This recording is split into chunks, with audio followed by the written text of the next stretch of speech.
ગુજરાત વિધાનસભા પેટા ચૂંટણી માટે પણ કોંગ્રેસની પેનલ તૈયાર થઈ રહી હોવાના સમાચાર છે, જેમાં પેટા ચૂંટણી માટે કોંગ્રેસ ઉમેદવારોની એક પેનલ હાઈકમાન્ડને પણ મોકલી દીધી છે। ખંભાત બેઠક માટે પેનલમાં મહેન્દ્રસિંહ પરમાર, નવીનસિંહ સોલંકી અને દાનુ ગોહિલના નામ હોવાની જાણકારી। તો વાઘોડિયા બેઠક પર કનુ ગોહિલ, કિરણ રાઠોડના નામ ચર્ચાઈ રહ્યા છે। બાણાવદર બેઠક પર હરિ પટેલ અને ખેડૂત આગેવાન પાલ આંબલિયાના નામની જોરશોરથી ચર્ચા ચાલી રહી છે। તો પોરબંદર પર રાજુ ઓડેદરા અથવા તો અન્ય કોઈ મેયર નેતાની પસંદગી પાર્ટી કરી શકે છે। વિજાપુર બેઠક પર અમી પટેલ, ભરત પટેલ, ડોક્ટર અશ્વિન પટેલના નામ અગ્રેસર। ગુજરાત માટેની આગામી સીઈસીમાં પેટા ચૂંટણીના ઉમેદવારો અંગે પણ ચર્ચા થશે।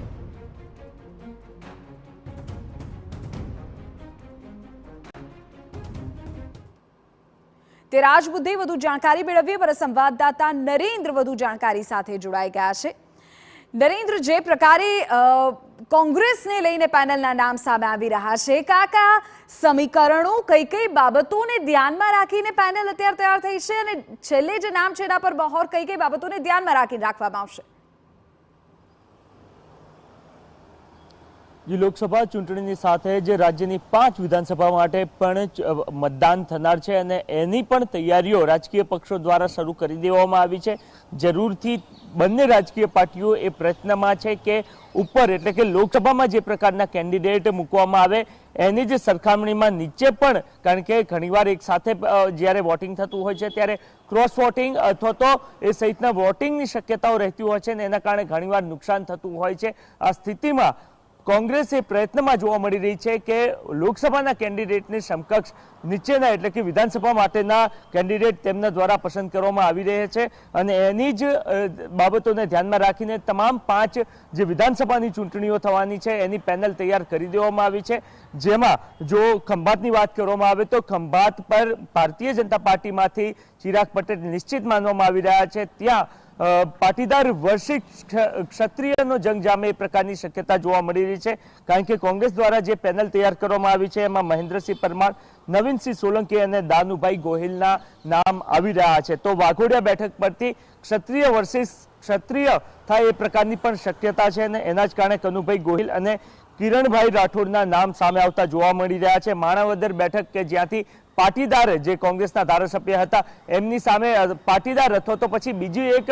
શક્યતા કોંગ્રેસ એ જોઈ રહી છે કે ત્યાંથી કોઈ ખેડૂત આગેવાનને લડાવવામાં આવે, કારણ કે જેટલા પણ ખેડૂતલક્ષી આંદોલનો થયા છે એ જુનાગઢ અને એની આજુબાજુના પટ્ટામાં થતા રહ્યા છે, ત્યારે જે પાલ આંબલિયા કે જેઓ આહિર છે અને એમને લડાવવા માટેની પણ એક ચર્ચા, એના જ કારણે પેનલમાં એમનું નામ પણ મૂકવામાં આવ્યું છે। વિજાપુરમાં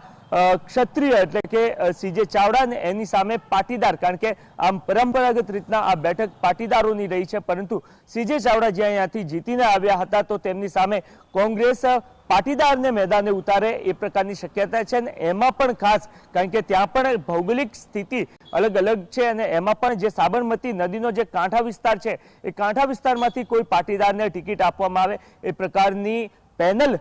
કોંગ્રેસ દ્વારા હાલ તૈયાર કરવામાં આવી છે। જો પોરબંદરની વાત કરવામાં આવે તો પોરબંદર અર્જુન મોઢવાડિયા સામે કોંગ્રેસ પાસે ખૂબ મોટો કહી શકાય એવો સમકક્ષ ચહેરો જોવા નથી મળી રહ્યો, પરંતુ રાજુ ઓડેદરા કે તેઓ જિલ્લા પંચાયતના સભ્ય રહી ચૂક્યા છે અને સમકક્ષ કહી શકાય એ પ્રકારનું અથવા તો મોટું નામ ત્યાં સ્થાનિક લેવલે જોવા મળી રહ્યું છે અને એના જ કારણે રાજુભાઈ ઓડેદરાનું નામ ચાલી રહ્યું છે અને આ સિવાય બીજું નામ જે છે એ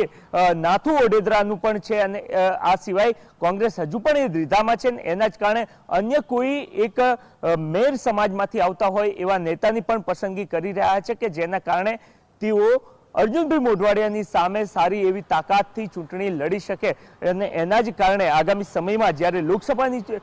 બેઠકો માટે કોંગ્રેસની સીઈસી મળશે એ જ સીઈસીમાં કોંગ્રેસની આ તમામ 5 જે બાય ઇલેક્શન થવાના છે એ વિધાનસભાની ચૂંટણી માટેના પણ કોંગ્રેસના ઉમેદવારોના નામ પર ચર્ચા કરવામાં આવશે। અગાઉથી જ સ્પષ્ટતા થઈ ચૂકી છે એ મુજબ આમ આદમી પાર્ટી પોતાના કોઈ પણ કેન્ડિડેટને આ 5 વિધાનસભા ઉપર લડાવવાના નથી, એના જ કારણે ગઠબંધન સાથે કોંગ્રેસ ચૂંટણી લડવાની હોવાના કારણે કોંગ્રેસ પ્રમાણમાં, કારણ કે આ 5 જે 17 જીતી હતી એ 5 એ પૈકીની આ બેઠકો હતી કે જ્યાંથી કોંગ્રેસના સભ્યોએ રાજીનામું આપી દીધું છે, એના જ કારણે કોંગ્રેસને એવું લાગી રહ્યું છે કે આ બેઠકો પર કોંગ્રેસ મજબૂતાઈથી ચૂંટણી લડશે અને એ પૈકીની કેટલીક બેઠકો જીતવામાં પણ તેઓ સફળ થશે। જી બિલકુલ નરેન્દ્ર, ખૂબ મહત્વપૂર્ણ જાણકારી આપ આપી રહ્યા છો, કારણ કે આ પેનલ નક્કી કરવી અને પેનલમાંથી કયા નામ પર પસંદગી થાય છે તે આવનારો સમય કહેશે. પરંતુ અલગ અલગ જ્ઞાતિગત સમીકરણો અને કોંગ્રેસ પાર્ટીમાંથી જે હવે સામે લડવાના ચહેરાઓ છે તેમને જોઈને પણ સ્વાભાવિકપણે પાર્ટી પોતાના ઉમેદવાર નક્કી કરશે.